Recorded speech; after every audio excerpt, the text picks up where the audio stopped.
Are you feeling you have not prepared well for Term 1 board examination? Or are you scoring poor marks in mock test? You are in the right video. Welcome to Ranjana's Academy. In this session, I'll be giving you 3 best tips to score full marks in Term 1 board examination. Let's get started. Tip number 1. Schedule your syllabus. Remember, every individual is unique. So design your own suitable timetable considering your school classes, extra classes, body clock, etc. No matter at what time you study, but make sure you allot 2 hours per subject a day. Tip number 2. Make short and effective notes. After the completion of a particular topic, make sure to note down the important points, formulas and reactions. This makes your preparation and revision much easier. Tip number 3.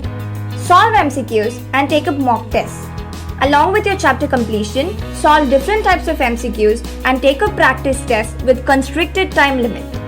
For example, if your paper is for 90 minutes, you set your timer for 70 minutes, saving this 20 minutes of time would help you to go through your paper thoroughly. I conclude by saying, stick with these 3 tips for the next 1 month and put away all your distractions during this preparation phase. Believe in yourself. Success is yours. Thank you.